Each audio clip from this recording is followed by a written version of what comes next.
Dios les bendiga, hermanos. Dios les bendiga, amigos. Vamos a iniciar este estudio para tratar el tema del pecado original, que es como lo enseñan en la religión tradicional de todos los países de Latinoamérica.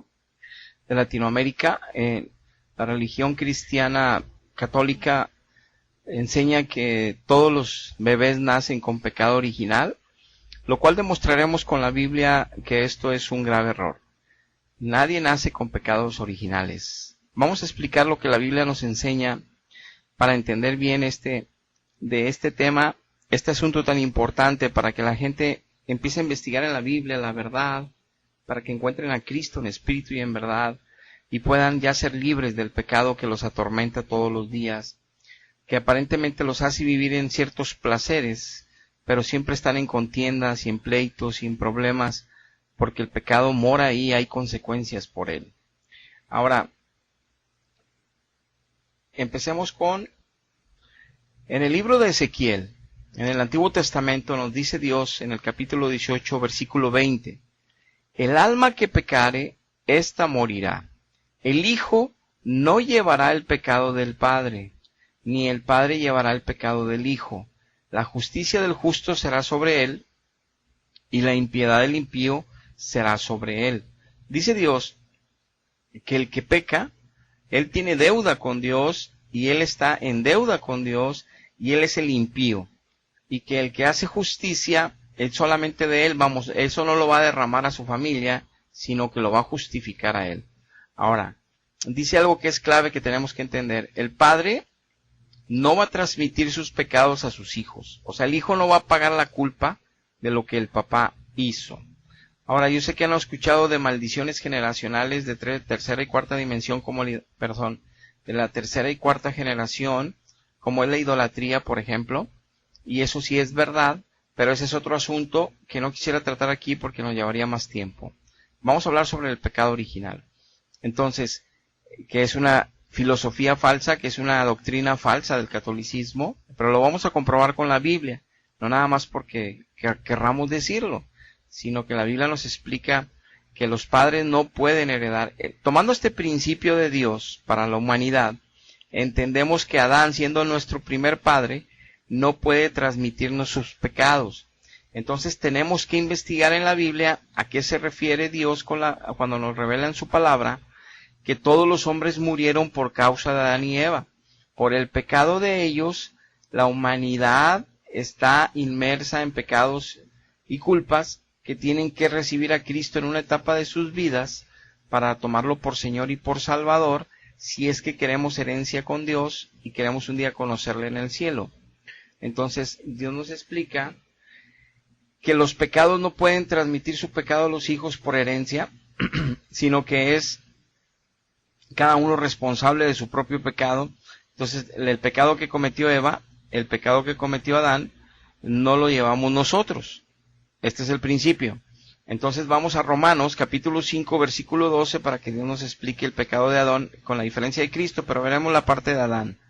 Dice, por tanto, como el pecado entró en el mundo por un hombre y por el pecado la muerte, así la muerte pasó a todos los hombres por cuanto todos pecaron. Entendamos este texto, que Dios es sabio, es poderosamente sabio y siempre deja en su palabra toda la dirección correcta para que la entendamos. Obviamente necesitamos su espíritu, pero tú también puedes entender esto. Dice, por lo tanto, como el pecado entró en el mundo por un hombre, ¿qué nos dice hasta aquí? Nos dice que Adán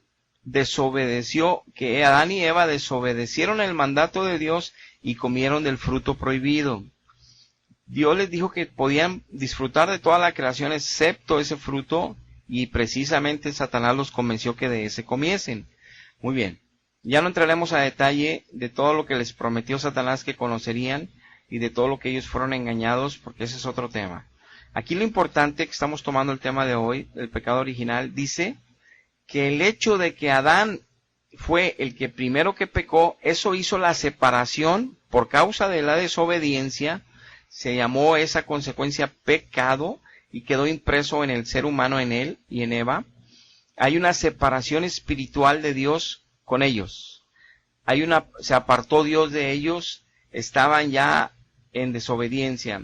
Entonces se complicaron mucho, ya tuvieron que sufrir las consecuencias de su pecado ellos, pero también toda la raza humana. ¿Cuál es entonces la herencia? Aquí no lo va a decir. Dice que la consecuencia del pecado de ellos es precisamente la muerte espiritual, porque ellos siguieron viviendo, ¿verdad? Lo dice la Biblia. O sea, no murieron físicamente, entonces se refiere a que murieron espiritualmente. ¿Qué significa morir espiritualmente? Que no disciernen la voluntad de Dios, no disciernen la palabra de Dios, no disciernen el mover del Espíritu Santo en sus vidas, no disciernen nada de los cielos, porque el Espíritu de Dios ya no está con ellos, en ellos, dentro de ellos, y ellos ya no están dentro de Dios, que es como sería una afirmación más correcta, porque Él lo llena todo. Nosotros estamos dentro de Él, aunque literalmente también nos dice Él que Él entra a nuestro corazón, pero para que lo entendamos así, es que ya no está Dios con nosotros. Hay una muerte. Entonces es lo que nos dice aquí al final del texto, y dice, así que esta muerte es la que pasó a todos los hombres por cuanto todos pecaron. Entonces el problema de la humanidad es que la herencia que tenemos de Adán es que nacemos apartados de Dios, o sea, nacemos muertos espiritualmente. Es decir, no nacemos con el Espíritu de Dios en nuestro espíritu, no nacemos con el Espíritu de Dios en nuestro corazón automáticamente. Por causa de Adán y Eva, nacemos sin Dios, aunque seamos bebés inocentes, sin culpa. Nacemos sin Dios, como seres humanos bendecidos, nos dio vida a Dios, pero sin su Espíritu en nosotros, por causa del pecado que entró en el mundo por Adán y Eva. No el pecado de Adán y Eva estamos heredando, sino la circunstancia que estamos teniendo es que ya no podemos nacer automáticamente con Dios. Eso sí, hay una muerte espiritual, o sea, nacemos vivos como seres humanos, llenos de vida, llenos de salud, pero sin el Espíritu de Dios en nosotros. Entonces, esa es la muerte espiritual que pasa a todos los hombres. ¿En qué momento dice él? Cuando todos pecaron. Quiere decir que en una etapa de nuestra vida, todos vamos a pecar, entonces todos vamos a necesitar la redención en Cristo, porque nuestro espíritu no se pudo mantener inocente, nuestra alma no se mantuvo inocente como fue creciendo, porque todo está rodeado de pecado, todo está lleno de pecado, y todos en algún momento de nuestra vida pecamos en alguna área que es en contra de la ley moral de Dios. Entonces necesitamos la redención para ser justificados gratis por la obra de Cristo en la cruz. Él nos justifica delante del Padre, el Padre acepta la justificación de su Hijo Jesucristo a favor de nosotros cuando nosotros aceptamos que somos pecadores, cuando nosotros aceptamos que necesitamos un Salvador, y cuando nosotros aceptamos las buenas noticias del Evangelio, que ya tenemos un Salvador llamado Jesucristo y que murió en una cruz por nosotros, y cuando delante del Padre yo confieso que Él es mi Señor, Salvador y Redentor, y que Él murió por mí, y que yo soy el pecador que merecía esa muerte y me arrepiento, Dios toma mi arrepentimiento, toma mi confesión del Señor, y Él pone su Santo Espíritu en mí, ahí nazco del Espíritu, ahí nazco a la vida. Entonces ya no solamente estoy vivo en lo natural, ahora empiezo a vivir en lo espiritual de Dios. Ya pasé de muerte a vida, y vida eterna con Él, en Él, para siempre en el cielo. Obviamente, si no me separo y vuelvo a caer en pecados y apartarme de Él por el pecado, sino me mantengo fiel hasta el fin, guardando la salvación que Dios me dio gratis y cuidándola, estando bien unido a Él. Entonces hay muchas doctrinas sobre la doctrina de la gracia, sobre el crecimiento espiritual, sobre la santificación continua, y obviamente esa santidad constante que vamos creciendo, sobre el conocimiento de su palabra y crecimiento que Él nos da para apartarnos de las cosas que nos lastiman y que nos hacen pecar y podemos caer de la gracia de Dios. Pero eso es otro tema, y es ahorita continuar con esto, entender que no es que el pecado de Adán lo heredamos, sino que heredamos la condición de estar separados de Dios. Es por eso que toda la humanidad está separada de Dios al nacer, pero en el momento que nosotros entregamos nuestro corazón nos redime, porque tarde o temprano todos vamos a pecar. Ahora, ¿por qué Cristo dijo en Mateo 19:14 lo siguiente? Jesús dijo, dejad a los niños venir a mí, y no se los impidáis, porque de los tales es el reino de los cielos. Lo dice O sea, nos dice Dios en varios textos de los evangelios, dice, en Lucas también lo dice, en Marcos, que los niños, de ellos es el reino de los cielos, porque en su estado de inocencia, sobre todo los niños de aquel primer siglo, después de Cristo, o sea, en el primer siglo del calendario, cuando Cristo murió en la cruz, cuando Él estaba aquí, que murió por nosotros, en ese tiempo que Él estuvo en su ministerio, Él da esta palabra y dice que los niños dejen llegarlo a Él porque de ellos es el reino de los cielos, porque en ellos todavía no han pecado. O sea, no han hecho maldades todavía, son niños pequeños de 1 año, de 2 años, de 3 años. Sabemos que en aquel tiempo podían llegar niños a 5, 6, 7 años inocentes. Ahorita es muy difícil que los niños lleguen a una edad de inocencia, porque ya hay mucha maldad en la televisión y los padres los dejan ver la televisión, se llenan de ira, se llenan de maledicencia, se llenan de rebeldía contra los padres. Ya necesitan al Redentor también los niños. Lo que denota cuándo es cuando ya están pecando.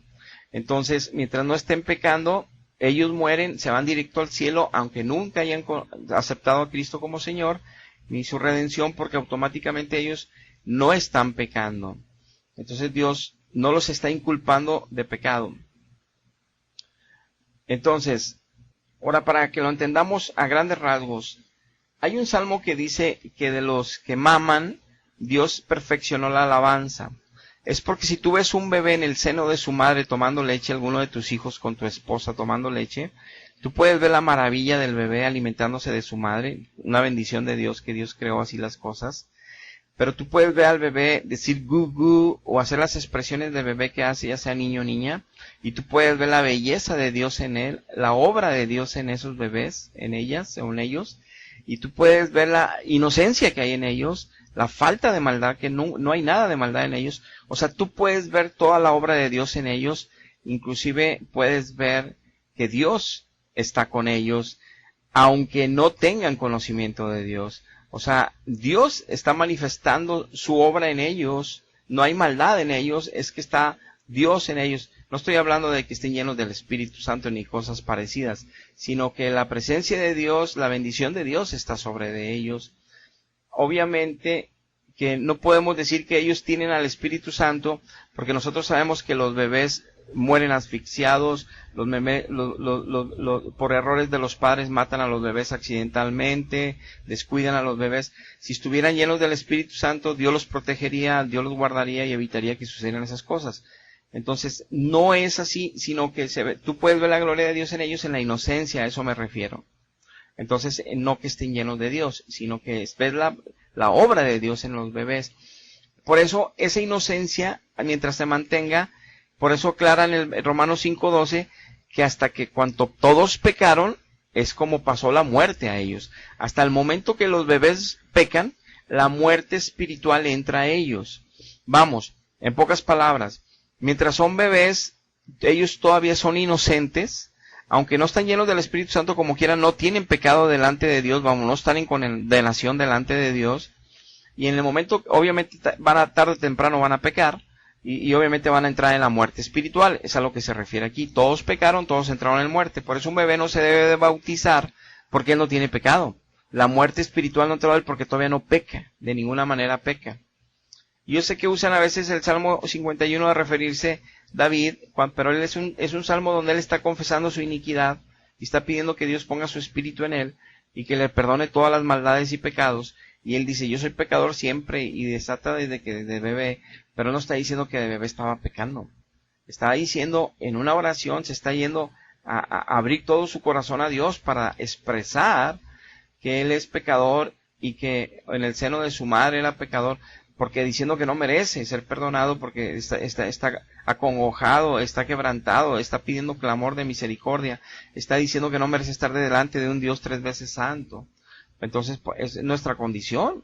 Es lo que Isaías hizo en el capítulo 6, cuando ve a Dios en su visión y dice, yo soy inmundo de labios impíos, no merezco verte, o sea, merezco ser aplastado, morir delante de un Dios 3 veces santo. O sea, esa es la expresión de los siervos de Dios cuando ven a Dios, sean visión en el Espíritu. No merecemos estar delante de Él porque Él es todo santo y precioso. Y vemos nuestro pecado, nuestra naturaleza imperfecta. Eso es lo que se refería a David en Salmo 51. no que Él es pecador. Aquí por eso nos aclara que cuantos todos pecaron, y nosotros nos es y nos es claro que todos hemos pecado alguna vez, por eso la muerte entró en nosotros, espiritual, en la niñez, y ya necesitamos de un Salvador. Por eso vemos la analogía que hace el apóstol Pablo en el libro de Gálatas, en el capítulo 4, desde el versículo 1 podemos encontrar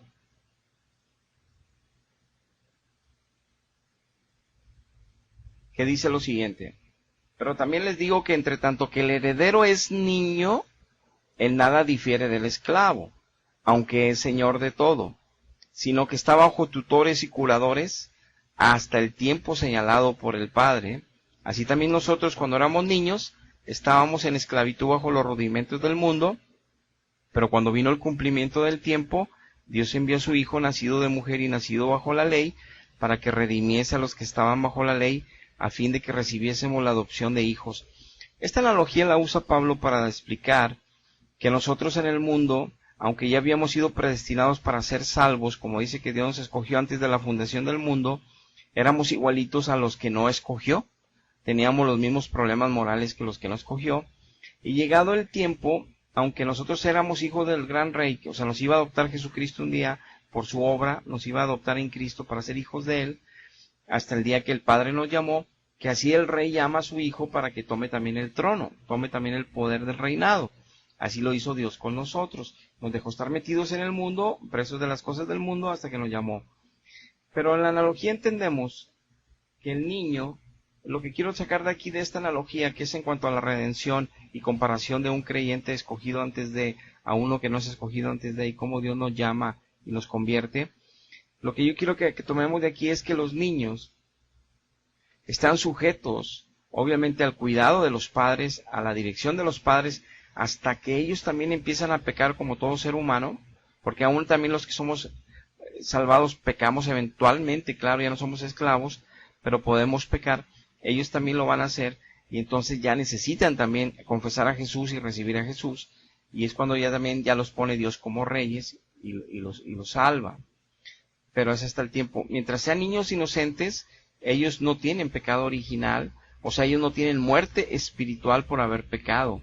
Simple y sencillamente, obviamente, no han nacido en Cristo, pero Cristo no los inculpa de nada hasta que ya empiezan a pecar, mueren espiritualmente, entonces no pueden percibir las cosas de Dios hasta que no se entreguen a Dios. Ahora, decía Mateo 18:3, y dijo Dios: de cierto os digo que si no os volvéis y os hacéis como niños, no entraréis en el reino de los cielos. Aquí conforma Cristo Jesús la doctrina de que los que Él convierte tiene que llevarlos en una perfección moral espiritual, de crecimiento espiritual, de santificación, hasta que sean inocentes como los niños, si no, no vamos a entrar al reino de los cielos. Ese es el poder del Evangelio, ese es el poder del Espíritu Santo, es la obra que Dios Padre hace en nosotros a través de Cristo, hacernos como Cristo, hacernos santos, porque Él es santo, y eso se va a reflejar en toda nuestra manera de vivir y de hablar, y de todas las cosas que hacemos. Y es como vamos a entrar al reino de los cielos, confirmando de que estamos en santidad, viviendo en Él. En el Salmo 24:3 dice: ¿quién subirá al monte de Jehová? ¿Y quién estará en su lugar santo? Y dice el verso 4, el limpio de manos y puro de corazón. Es lo que Dios está haciendo con su palabra todos los días, con su espíritu todos los días, desde que ya nacimos en Cristo, nos está perfeccionando moralmente para el día que tengamos que partir, irnos sin ningún problema a nuestra casa, al cielo con Él. Ahora, por eso encontramos en Romanos 3:9 sobre el pecado, dice: no hay justo ni aun uno. Y por eso nos dice ahí el libro de Romanos en el 3 que no existen justos. Todos, tarde o temprano, vamos a pecar. Todos necesitamos la redención en Cristo. Todos necesitamos ser justificados en Cristo. Y dice aquí, dice Pablo: ¿a poco somos mejores los judíos que los gentiles? En ninguna manera. Ya les hemos dicho que los judíos y los gentiles todos estamos bajo pecado, hasta que encontramos a Cristo y Él nos quita el yugo del pecado y ya somos libres. Por eso en Romanos 3:20 dice Pablo: ya que por las obras de la ley, es decir, porque seas bondadoso, porque le des de comer a los pobres, porque trates de no mentir, porque trates de no cometer adulterio o de no fornicar, no por eso vas a ir al cielo. Dice, ningún ser humano será justificado delante de Dios por cumplir todas las demandas de la Biblia. Dice, porque por medio de la Biblia tenemos que hay conocimiento de pecado. Porque la Biblia nos revela que aunque seamos muy santos en unas cosas, somos bien pecadores en otras. Todos los seres humanos en unas áreas pecamos, aunque en otras seamos excelentes seres humanos santos. Por eso todos necesitamos a Dios. Y la Biblia nos enseña todos los pecados, y que ahí donde encontramos que en unos o en otra área hemos fallado. Ahora, en Romanos 6:14 nos dice, porque el pecado ya no se enseñorea de los hijos de Dios de ustedes, pues porque ya no están bajo la ley, o sea, ya la Biblia no los está acusando porque ya no son esclavos de los pecados, sino están bajo la gracia. Es decir, ya está el poder de Dios operando en ustedes porque ya nacieron del Espíritu, ya que Dios los limpió de todos los pecados, ya no son esclavos de pecado, ya tienen el poder de la gracia de Cristo en ustedes para que se mantengan libres de pecados, para que se mantengan lejos de los pecados. Es lo que dice aquí. Y Romanos 7:16 nos dice, y si lo que no quiero yo hacer, dice Pablo, esto es lo que yo hago, por ejemplo, si yo no quiero gritar y grito de repente, si yo no quiero ofender y ofendo de repente, si yo no quiero mentir y miento de repente, si yo no quiero ver a una mujer con lascivia y lo hago de repente, si yo no quiero pensar mal de la gente mala y lo hago de repente, entonces apruebo que lo que dice Dios es bueno, que no debemos hacer eso porque eso hace sentir a uno mal, dice Pablo aquí. Y en el verso 17 dice, de manera que yo no soy el quien hace aquello de hacer estas cosas que puse ejemplo, sino el pecado que mora en mí es el que me hace gritar, el pecado que mora en mí es el que me hace tener lujuria, el pecado que me hace en mí es el que me hace mentir, y ya explica eso la Biblia. Entonces el 18 dice, y yo sé que en mí, esto es, en mi carne, no mora el bien, porque quiero vengarme, quiero pelear, quiero golpear, quiero estirar, quiero gritar, quiero maldecir. Bueno, porque el querer el bien sí está en mí, porque yo medito que qué rico sería nunca mentir, qué rico sería no avariciar, qué rico sería no envidiar, qué rico sería no hablar mal de los demás, pero en el hacerlo no puedo. Eso, entonces Pablo explicaba que el pecado mora en nosotros, que necesitamos por eso todos ser salvados. Y por eso encontramos en el libro de Romanos, capítulo 11, verso 27, que dice, y este será mi pacto con ellos, que dice Dios, cuando yo quite sus pecados. Cuando Cristo nos salva, nos quita todos los pecados que cometimos hasta ese momento, y ya no tenemos nada de esclavitudes, ya no fumamos, ya no tomamos, ya no maldecimos, ya no mentimos, ya no nos masturbamos, ya no avariciamos, ya no envidiamos, aunque todavía podemos caer en una de estas prácticas que mencioné, una vez al mes o dos, y nos morimos de vergüenza delante de Dios, y vamos con Él a buscarlo luego gracia de Cristo y perdón, y Él nos sustenta si nos arrepentimos de que nos volvimos a fallar, pero ya no estamos esclavos de que todos los días fumando, todos los días tomando. Entonces ya Él nos hace fuertes en nuestra debilidad, y entonces se manifiesta su poder en nuestra debilidad, y nos damos cuenta cómo vamos siendo más santos, y lo que no podíamos dejar lo dejamos, y lo que no podíamos cambiar lo cambiamos con su ayuda, y nos damos cuenta que estamos siendo más santos, más perfectos moralmente hablando. Entonces que sí hay poder en Cristo, su gracia poderosa, que sí lo tenemos ya en espíritu y en verdad, porque empieza a operar en nosotros poderosamente. Aparte escuchamos su voz en el corazón, que es algo que los que lo conocemos sabemos. Y Juan 8:36 por eso nos asegura que el Hijo liberare o libertare, seréis verdaderamente libres. Por eso si en un sacramento te dicen, tú ya tienes al Hijo porque te echas agua en la cabeza de bebé, y yo ya te hiciste primera comunión, ya tienes al Hijo ahí adentro. Y sales de ahí, dices maldiciones todavía, y le gritas a tu mamá, y eres desobediente a los padres, te peleas en la escuela, en la secundaria haces bullying y esto, y estás con primera comunión. Los sacramentos no es la verdad, los sacramentos son puras mentiras de religión, es que todavía Cristo no está en ti para hacerte cambiar, y que ya jamás digas malas palabras, jamás ataques a un amigo, jamás te burles de los demás, es porque no está operando Dios en ti, es porque el pecado todavía eres prisionero, porque no has nacido de nuevo, y la religión vendió falsas mentiras de siglos, que los sacramentos dan vida, puras mentiras. Ahora, Efesios 2:1 dice, que Él nos dio vida a nosotros cuando nosotros estábamos bien muertos por nuestros delitos y nuestros pecados, que anduvimos en otro tiempo, pero el día que Él nacimos en el Espíritu ya no andamos en eso, que porque antes seguíamos la corriente de este mundo, aún la corriente de lo que este mundo piensa de Dios mismo y de la Biblia, bien equivocado, conforme al príncipe de la potestad del aire que es Satanás, que opera en todos los hijos de desobediencia, como también en todo el mundo que no conoce a Dios y que cree en Dios y que tiene religión de Dios, pero no tiene a Dios, porque han sido engañados. Y la prueba es que el pecado que mora en ellos les hace decir que no son libres porque Cristo no los ha hecho libres. No pueden estarse confesando todos los días y todas las semanas por los mismos pecados, porque entonces no tienen a Cristo, y la Eucaristía que toman todos los días no tiene poder, y la confesión que hacen no tiene poder, y toda la misa no tiene poder. No es la manera de tener comunión con Dios, ni de estar en Cristo para ser libres. Si ya eres libre de esos pecados, entonces quiere decir que estás en Cristo. Ahora, haciendo la voluntad de la carne, así éramos hijos de la ira, siempre peleando. Y por último, veamos estos versos. En Gálatas 1:4 dice que Él se dio a sí mismo por nuestros pecados para librarnos de este siglo malo. Él nos saca del mundo, de las atracciones pecaminosas del mundo, de los antros, de los bares, de los días a días de campo para emborracharnos con la familia, de las burlas de ver programas insanos como los que están en Televisa, en TV Azteca y en todas las televisoras que son en doble sentido cómicos, de ver las novelas que están llenos de violaciones, de fornicación sexual, de desnudos, de pleitos, de envidias, de muerte, de asesinatos, de avaricia, de envidia. De eso están llenas las novelas, todas podridas y pudriendo el alma de las que los ven emocionados, porque están ellos también separados de Dios, aunque tengan veladoras prendidas, aunque crean en Dios en sus casas y vayan a misa y se confiesen en Eucaristía, están muertos en el espíritu, porque los sacramentos no da vida. Por eso siguen viendo esos programas bien a gusto, ni les duele la conciencia. Y primero de Pedro 4:18 dice que el justo con mucha dificultad se salva. Dice, si el que es creyente está lleno de Cristo, batalla para salvarse por tanto pecado que hay ahorita, ¿en dónde creen que va a quedar el impío y el pecador? Dice Pedro, pues en el infierno. El justo batalla para salvarse. O sea, el justo tratando de vivir con la gracia de Cristo batallamos. Imagínense los que no.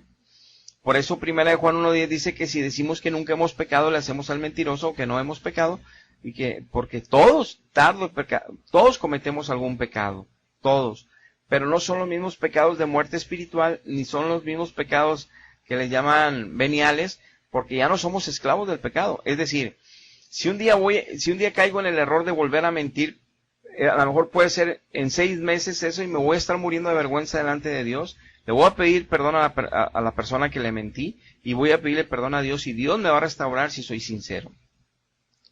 Pero no los 6 meses, si antes acostumbraba todos los días mentir, o cada 3 días, ya no va a suceder eso. Se va. Entonces, primera de Juan 2:2 dice, y Él es la propiciación por nuestros pecados. Y no solamente por los nuestros, sino también por los de todo el mundo. Él murió por todos.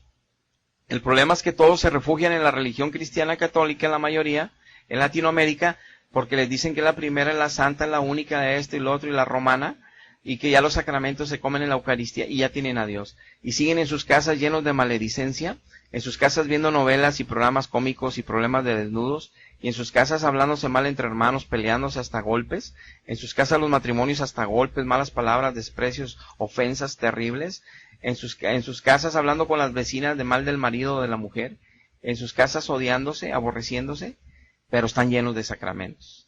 No es la verdad así. Primera de Juan 3:8, el que practica el pecado es del diablo, porque el diablo peca desde el principio. Y para eso vino Dios, para deshacer esas obras. Si tú eres todavía prisionero del pecado, no te creas que te tienes que confesar cada semana y que así es normal, y que la Eucaristía todos los días y que es normal. No te creas. El que está comiendo el pan del cielo, que es Dios, en oración y en lectura bíblica, su vida es transformada a la misma imagen de su Hijo. Muy bien, el pecado original no existe, amigos católicos, no existe. Por eso no debe uno bautizarse de bebé.